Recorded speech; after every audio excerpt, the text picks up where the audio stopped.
Hello student, তোমরা কেমন আছো? আশা করি তোমরা সবাই ভালো আছো। প্রতাপ একাডেমি কোচিং পরিবারে তোমাদেরকে সকলকেই স্বাগত জানাই। তোমরা যারা একাদশ আর দ্বাদশ শ্রেণীর ছাত্রছাত্রী রয়েছো, তোমরা প্রতিনিয়ত কমেন্ট করে জানতে চাইছো যে স্যার আমাদের টাকা কি পুজোর আগে দেওয়া হবে না পুজোর পরে দেওয়া হবে, কি গুরুত্বপূর্ণ আপডেট রয়েছে আজকের এই ভিডিওর মাধ্যমে এক্সপ্লেন করবো। তাই তোমাদের হলো চ্যানেলে নতুন হয়ে থাকলে চ্যানেলটি সাবস্ক্রাইব করে রাখো, পাশে থাকা বেল আইকনে প্রেস করে অল নোটিফিকেশন অন করে দেবে। যখনই আমি নতুন কোনো ভিডিও আপলোড করব সবার আগে তোমাদের কাছে পৌঁছে যাবে।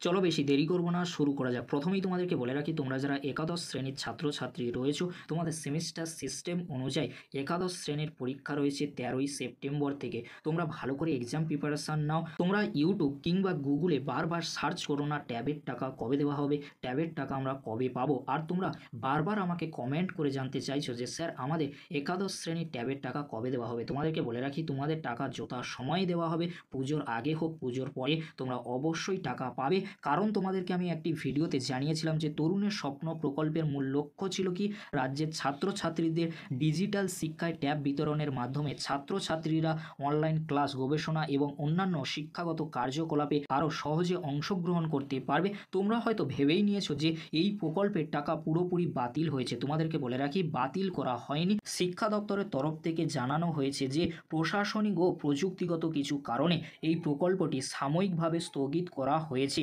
যদিও এই প্রকল্পের জন্য বরাদ্দ করা অর্থ প্রত্যাহার করা হয়নি, তবে তা আপাতত স্থগিত রাখা হয়েছে। তোমাদেরকে আমি আগেও বলেছি, এখনও বলছি, তোমাদের এই প্রকল্পের টাকা সাময়িকভাবে স্থগিত করা হয়েছে। এখনও পর্যন্ত যতটুকু জানা যাচ্ছে এই প্রকল্পের জন্য বরাদ্দ করা অর্থ প্রত্যাহার করা হয়নি। তাই তোমাদেরকে হলো চিন্তা করার কোনো বিষয় নেই। তোমরা যারা একাদশ শ্রেণী ও দ্বাদশ শ্রেণীতে পড়ছো, তোমরা ভালো করে এক্সাম প্রিপারেশান নিতে থাকো। শিক্ষা দপ্তরের তরফ থেকে এখনও কিছু জানানো হয়নি যে ঠিক কবে টাকা দেওয়া হবে, তবে আশা করা যাচ্ছে পুজোর আগেই ছাত্রছাত্রীরা এই টাকা পেয়ে যেতে পারে। সরকারিভাবে অনুষ্ঠান করে আবারও এই প্রকল্পে টাকা দেওয়ার প্রক্রিয়া শুরু হবে। এই ছিল গুরুত্বপূর্ণ আপডেটটি যদি হেল্পফুল হয়ে থাকে অবশ্যই ফ্রেন্ডদের কাছে বেশি বেশি করে শেয়ার করে দিও। আজকের এতটুকু, পরবর্তীতে দেখা হচ্ছে নেক্সট ভিডিওতে। ভিডিওটি দেখার জন্য তোমাদেরকে অসংখ্য ধন্যবাদ।